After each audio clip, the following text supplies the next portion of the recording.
नमस्कार दोस्तों, आप सबका स्वागत है इस ऑनलाइन क्लासेस में। और साथियों, आज हम पढ़ने जा रहे हैं बीएड द्वितीय वर्ष को लेकर। और बीएड द्वितीय वर्ष के अंतर्गत आज का जो हमारा शिक्षण विषय है वो है जीव विज्ञान का शिक्षण शास्त्र को लेकर। जीव विज्ञान का शिक्षण शास्त्र के अंतर्गत हमारा जो शिक्षण विषय जो जीव विज्ञान का शिक्षण शास्त्र है, इसी की इकाई द्वितीय के बारे में, जो जीव विज्ञान अधिगम संसाधन को लेकर है। और उसी द्वितीय इकाई के अंतर्गत आज का जो हमारा प्रकरण को लेकर हम चर्चा कर रहे हैं वो प्रकरण है विज्ञान क्लब की गतिविधियां। विज्ञान क्लब की ऐसी कौन सी प्रमुख गतिविधियां हैं जो विज्ञान क्लब के अंतर्गत आयोजित की जाती है। तो ऐसी गतिविधियों के बारे में हम मुख्य बातों के रूप में चर्चा करेंगे। तो साथियों, इसके पूर्व की वीडियो व्याख्यान में भी हमने इस विषय को लेकर चर्चा की थी और हमने 4 बिंदुओं के बारे में इसका अध्ययन किया था। अब हम बढ़ रहे हैं हमारे 5वें बिंदु के अंतर्गत। और 5वां जो बिंदु हमारा कहता है कि सामुदायिक कल्याण, कम्युनिटी सर्विसेज, जो समुदाय से जुड़ी हुई सेवाएं होती हैं, कम्युनिटीज के अंतर्गत जो सर्विस हैं, उन सर्विस में हम क्या कर सकते हैं। सर्वप्रथम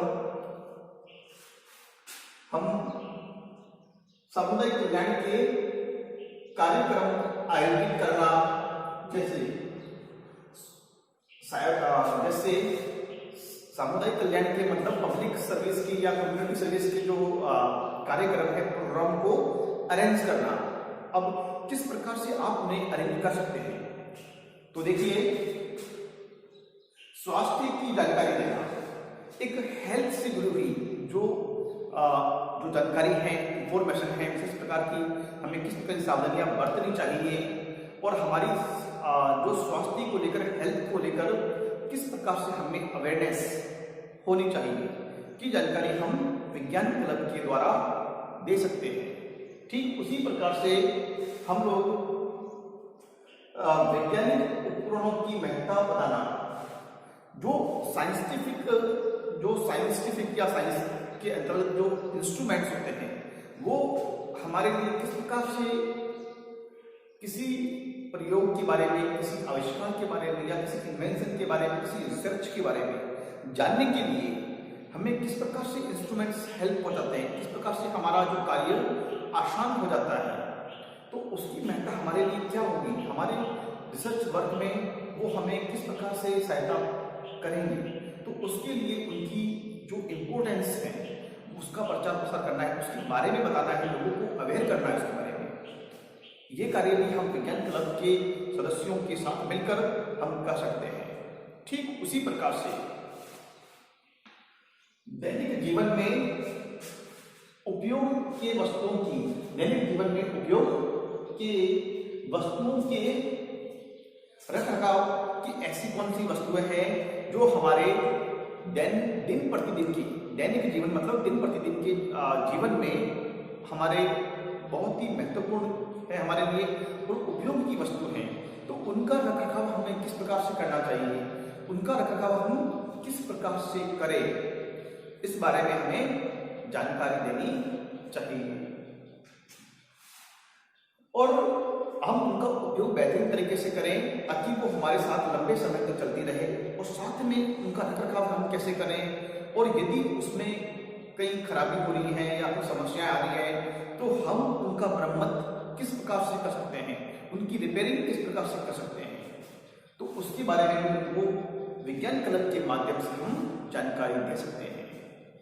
ठीक उसी प्रकार से और उनकी बारे में सावधानियां क्या होनी चाहिए, किस प्रकार की सावधानियों से हमें ध्यान रखना है, तो हम विज्ञान क्लब के माध्यम से जानकारी दे सकते हैं।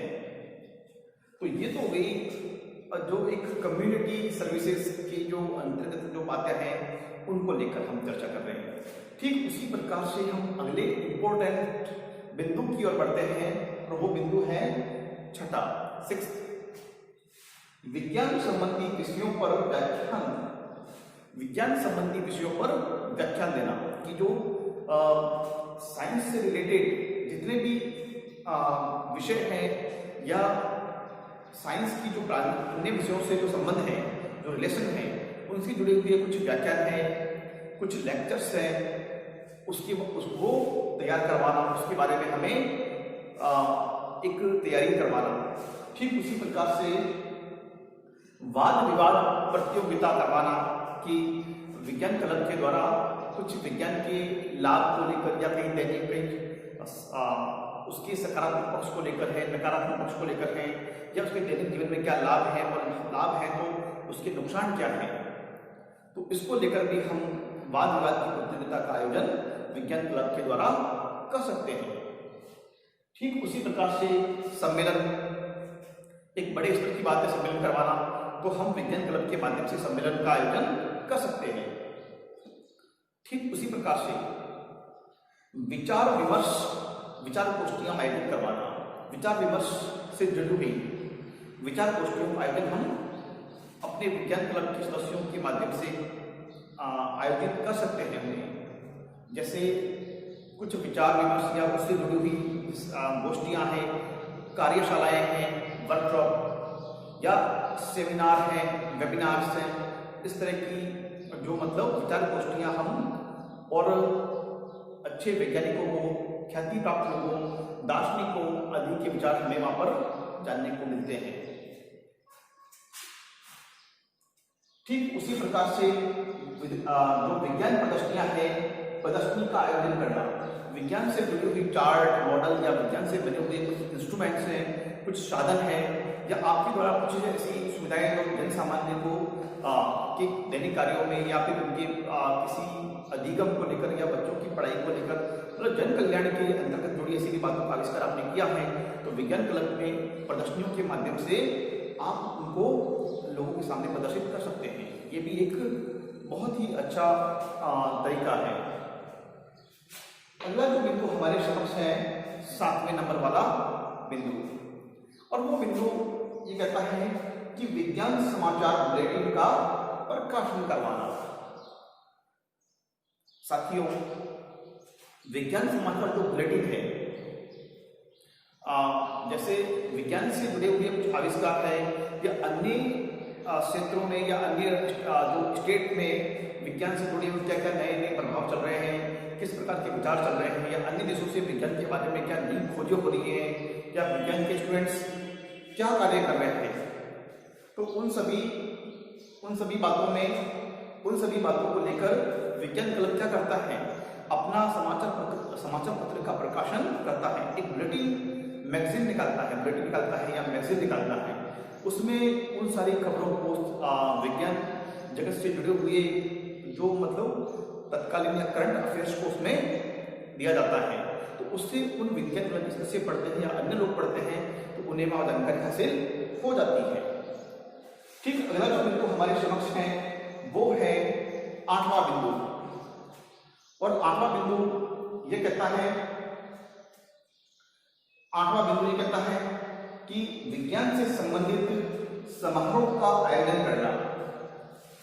अब विज्ञान से संबंधित समारोह, एक बड़े स्तर पे समारोह का आयोजन हम कर सकते हैं। कैसे करेंगे? जैसे विज्ञान क्लब में विज्ञान क्लब से जुड़ी हुई जैसे बड़ी प्रदर्शनी है, या किसी ऐसी जो मतलब कंपनी या आप किसी भामाशाहों के सहयोग से भी या स्थानीय लोगों के जन समुदाय से जुड़कर भी हम एक विज्ञान मेले का आयोजन करते हैं या विज्ञान प्रदर्शनी का आयोजन करते हैं, तो उसमें वो समारोह और उसमें साथ में हम विचार गोष्ठी को भी रखें, कार्यशाला को भी रखें, तो वहां पर ऐसे समारोह का आयोजन हम कर सकते हैं। आयोजन करना जैसे वैज्ञानिक महत्व के दिवस, जैसे मान लीजिए कि विज्ञान के महत्व के दिवस, जैसे मान लीजिए कि हमारे जो मतलब विज्ञान दिवस हम कब मनाते हैं, इसे हम 22 फरवरी को मनाते हैं, या जो विज्ञान दिवस जिस दिन मनाया जाता है, या ओजोन दिवस मनाते हैं, पर्यावरण दिवस मनाते हैं। तो हम ऐसे दिवस पर कुछ न कुछ ये विज्ञान से जुड़ी हुई बातों को या उनसे जुड़े हुए लाभों को हम निबंध प्रतियोगिताओं के माध्यम से, विचारों के माध्यम से, या हम किसी भी प्रतियोगिताओं के माध्यम से हम उसका आयोजन वहाँ पर कर सकते हैं। एक छोटा सा सांस्कृतिक प्रोग्राम जैसा हम उनके लिए आयोजित कर सकते हैं। तो बालक उस विज्ञान क्लब से जुड़े रहेंगे और उन्हें सीखने का अवसर भी प्राप्त होगा। ठीक उसी प्रकार से हम जानते हैं कि वैज्ञानिकों के जन्मदिन, जैसे मान लीजिए ऐसे भारत के बड़े बड़े वैज्ञानिक, जो ख्याति प्राप्त जो वैज्ञानिक है, उनकी जिन्होंने विज्ञान जगत को एवं भारत में बड़े बड़े खोजों को अंजाम देकर भारत को एक अंतर्राष्ट्रीय स्तर पर पहचान दिलाई है, तो ऐसे वैज्ञानिकों का जन्मदिवस मनाना हमारे लिए बहुत ही गौरव की बात है। जैसे कि मान लीजिए डॉक्टर जगदीश चंद्र बसु हैं, जो भारतीय वैज्ञानिक थे, डॉक्टर सीवी रमन है, डॉक्टर हरगोविंद खुराना है। ठीक उसी प्रकार से जैसे हमारे डॉक्टर विश्वेश्वरैया है, एपीजे अब्दुल कलाम है। भारत के ऐसे महान वैज्ञानिकों के बारे में डॉक्टर दौलत सिंह कोठारी एक हमारे लिए जो अनमोल हीरा है। ऐसे लोगों को वास्तव में भारत की भूमि, ऐसे भारत की भूमि इसको उनका सीधा सदा उनकी ऋणी रहेगी। तो ऐसे वैज्ञानिकों का जन्मदिन हमें मनाना चाहिए, ताकि बालक उनके बारे में पढ़कर, उनकी खोजों के बारे में पढ़कर कहीं ना कहीं इंस्पायर्ड हो पाएंगे, प्रेरित हो पाएंगे। और विभिन्न आविष्कारों से संबंधित विशेष आयोजन, यदि इसी बीच में कोई विशेष बात को लेकर विशेष आयोजन किए जाते हैं, जैसे कि मान लीजिए कि कोई विशेष खोज चल रही है, विशेष खोज की गई है, तो उसे लेकर विशेष आयोजन हम कर सकते हैं। हम जैसे आप मान लीजिए किसी बात को लेकर हमने खोज करी है, तो उसके क्या परिणाम है, उस पर लेकर हम कोई समीक्षात्मक कुछ क्रिटिसिज्म को लेकर हम एक जैसे बैठक है या समारोह है या चर्चा है या किसी गोष्ठी को लेकर, संगोष्ठी को लेकर हम आयोजन कर सकते हैं। ठीक उसी प्रकार से विज्ञान फिल्मों का प्रदर्शन, विज्ञान फिल्म बालकों की लर्निंग के लिए, बालकों की अधिगम के लिए छोटी छोटी वैज्ञानिक फिल्मों का आयोजन हम कर सकते हैं। उन फिल्मों के माध्यम से हम बालकों को कॉन्सेप्ट समझा सकते हैं। जैसे कि मान लीजिए हम छोटी सी कहानियों के माध्यम से यदि हमें बताना है कि पृथ्वी का गुरुत्वाकर्षण बल क्या है, ग्रेविटेशनल फोर्स क्या है, तो हम छोटी सी कार्टून फिल्मों के माध्यम से या छोटी छोटी फिल्मों के माध्यम से हम एक छोटा सा बालक या मतलब इस तरह से बना सकते हैं। या फिर वो ऊपर से जब सेब के पेड़ के नीचे बैठा है, एप्पल के पेड़ के नीचे, और ऊपर से एप्पल गिरता है, तो उस बालक के मन में विचार आता है कि ये कैसा संभव है, ये कौन सा ऐसा जो फोर्स है या बल है जो ऊपरी चीज़ों को अपनी ओर खींचता है। तो उससे उसके दिमाग में उस बारे में वो आइडिया आता है और उसको ग्रेविटेशनल फोर्स के बारे में उसको पता लगाता है। तो न्यूटन के बारे में भी फिल्म के द्वारा आविष्कार कर सकते हैं। ऐसी फिल्मों को हम बालकों को दिखाते हैं, बालक कार्टून के द्वारा उस फिल्मों को देखते भी हैं और देखकर साथ में सीखते भी हैं। ठीक उसी प्रकार से हम डार्विन के सिद्धांत को भी पढ़ सकते हैं। डार्विन का सिद्धांत जो मतलब पृथ्वी में संतुलन को लेकर, समन्वय को लेकर हुआ था, और जो अनुवंशिकी को लेकर है, पर्यावरण से जुड़ी हुई जो समस्याएं पैदा हो रही है, उसको हम फिल्मों के माध्यम से हम प्रदर्शित कर सकते हैं। तो ऐसी छोटी छोटी फिल्मों के बारे में बनाकर हम बालकों का ज्ञान को हम एक संवर्धित कर सकते हैं, संवर्धन कर सकते हैं ज्ञान का। तो साथियों, आज के लिए इतना ही, और इसी व्याख्यान को लेकर हम अगले वीडियो में फिर हाजिर होंगे। तब तक के लिए बहुत बहुत धन्यवाद। जय हिंद, जय भारत।